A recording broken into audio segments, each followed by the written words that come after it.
जत नगर परिषदेच्या निवडणुकीमध्ये देशाचे नेते माननीय नरेंद्र मोदी साहेब, राज्याचे लोकप्रिय लाडके मुख्यमंत्री माननीय देवाभाऊ, जिल्ह्याचे पालकमंत्री माननीय चंद्रकांत दादा यांच्या नेतृत्वामध्ये भारतीय जनता पार्टीच्या कमळ चिन्हावरती 23+ नगराध्यक्ष असं संपूर्ण पॅनेल उभा केलं होतं. नरेंद्र मोदी साहेबांचा, केंद्र सरकारचा आणि देवाभाऊंच्या राज्य सरकारचा विकासात्मक दृष्टिकोन आम्ही उघडा केला. लोकांच्या समोर आम्ही भूमिका मांडली की आमच्या हक्काचं आम्हाला मिळालं नाही. सातत्यानं निसर्गानं जतवरती अन्याय केला, परंतु ज्यांना आपण निवडून दिलं त्या लोकशाहीमधल्या जो प्रमुख घटक आहे लोकप्रतिनिधी, त्यांनी सुद्धा जाणीवपूर्वक जतकडे दुर्लक्ष केलं. जत शहराच्या निवडणुकीमध्ये निष्कलंक चारित्र्य संपन्न व्यक्तिमत्व गेल्या 30-35 वर्षापासून बीजेपीचा विचार लोकांच्या मध्ये जावा यासाठी अहोरात्र काम करणारे डॉक्टर रवींद्र अरळी साहेब यांना माननीय देवाभाऊंनी उमेदवारी घोषित केली. शहरामधल्या सर्व समाज घटकांना सोबत घेऊन, उपेक्षित वंचित लोकांना सोबत घेऊन आम्ही पॅनेल उभा केला. लोकांच्या मध्ये आम्ही गेलो. या शहराच्या 5 वर्षाच्या विकासाची ब्लूप्रिंट आम्ही तयार केली, लोकांच्या समोर मांडली. लोकांना ती आवडली आणि विकासात्मक दृष्टिकोनातून जे निर्णय गेल्या वर्षभरात किंवा मी विधान परिषदेचा सदस्य असताना जे झाले ते लोकांना मान्य झाले. लोकांनी विकासाच्या बाजूनं मतदान दिलं.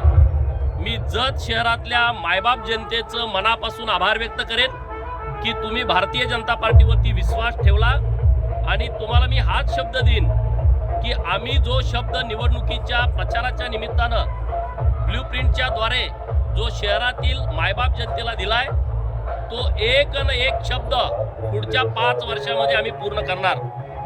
डॉक्टर अरळी साहेबांच्या विजयानं, आमच्या नगरसेवकांच्या विजयानं जत शहराचा संपूर्ण कायापालट होणार याच्यावरती शिक्कामोर्तब झालाय. प्रस्थापित राजव्यवस्थेला लोकांनी नाकारलंय. पैशाचं राजकारण लोकांनी नाकारलंय. जिल्ह्यातील प्रस्थापित पुढारी यांनी खूप लक्ष जत नगर परिषदेच्या निवडणुकीकडे दिलं होतं. त्यांना लोकांनी चपराक दिलेली आहे.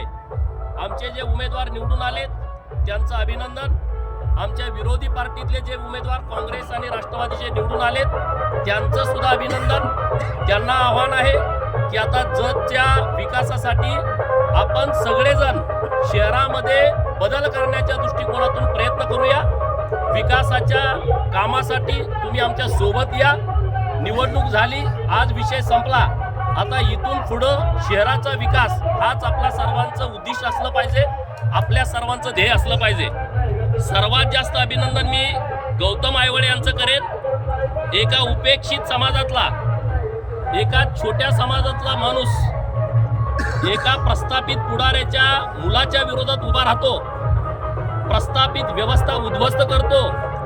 एका बाजूला सत्ता आहे, 12 महिने ज्यांच्या घरामध्ये लक्ष्मी पाणी भरते, ज्यांच्या घरांमध्ये नातेवाईकांच्या मध्ये 40-40 वर्ष सत्ता ठाण मांडून बसली आहे, अशा प्रस्थापित व्यवस्थेच्या विरोधामध्ये एका मायनर समाजातला मुलगा लढला आणि तो 160 मतांनी निवडून आला. डॉक्टर अरळी साहेब निवडून आले, त्याचा मला जितका आनंद आहे त्याच्यापेक्षा काही पट आनंद हा एक सामान्य घरातला पोरगा निवडून आला. त्यामुळं इथलं राजकारण पूर्णपणे बदललंय. पुढाऱ्यांनी आता समजता कामा नये की आम्ही म्हणू तशाच पद्धतीनं लोकांना वागावं, आम्ही बोलेल त्या पद्धतीनंच त्यांनी वागावं, अशी परिस्थिती आता जतची राहिलेली नाही. आणि आम्हाला आनंद याचा आहे की पहिल्यांदा भाजपाची सत्ता ही जत शहरामध्ये आली आहे. आमच्या आटपाडीमध्ये पण जितक्या मायबाप जनतेने आमचे उमेदवार नगराध्यक्ष पदाचे आणि खालचे 7-8 उमेदवार निवडून दिलेले आहेत. तर आता आमची जबाबदारी वाढली आहे. डॉक्टर अरळी साहेबांची जबाबदारी वाढली आहे, त्यांच्या टीमची जबाबदारी वाढली आहे. आता पत्रकार मित्र आणि गावातील सर्व नागरिकांना सोबत घेऊन पूर्ण शहराचं परिवर्तन करण्याच्या दृष्टिकोनातून पुढची 5 वर्ष आम्ही राजकारण करू. कुठलंही राजकारण अडवाडवीचं होणार नाही, जिरवाजिरवीचं होणार नाही. आजपासून पुढं एकदम चांगल्या पद्धतीचं राजकारण व्हावं असा प्रयत्न आम्ही करू, विरोधकांनी पण तसा प्रयत्न करावा. समीकरण सगळं व्यवस्थित बसणार. अपक्ष जे उमेदवार निवडून आलेले आहेत त्यांनी आम्हाला पाठिंबा दिलेला आहे, ते आता आमच्या रॅलीमध्ये पण होते. आणि आता मी हीच भूमिका मांडलेली आहे की आता राजकारणामध्ये न पडता विकासाच्या दृष्टिकोनातून या शहरात जे नगरसेवक निवडून आलेले आहेत, ज्या दिवसापर्यंत आपली निवडणूक होती त्या 6 वाजता आपला विषय संपला, जी आपली वैचारिक लढाई होती. परंतु इथून पुढं शहराच्या दृष्टिकोनातून तुम्ही आमच्यासोबत या. आता आमच्याकडे बहुमत झालेलं आहे, पण तरीसुद्धा आम्हाला आमचे जे मित्र पक्षातील लोक असतील किंवा विरोधी पक्षातले असतील त्यांच्या सहकार्याची आवश्यकता आहे. त्यांना सोबत घेऊन आम्ही काम करू. त्यांनाही आपल्या माध्यमातून आव्हान आहे की तुम्ही आमच्यासोबत डॉक्टर साहेबांच्या सोबत शहरामध्ये या, तुमची सगळ्या वार्डातली कामं करून घ्या, आम्ही तुम्हाला सर्वांना सपोर्ट करू.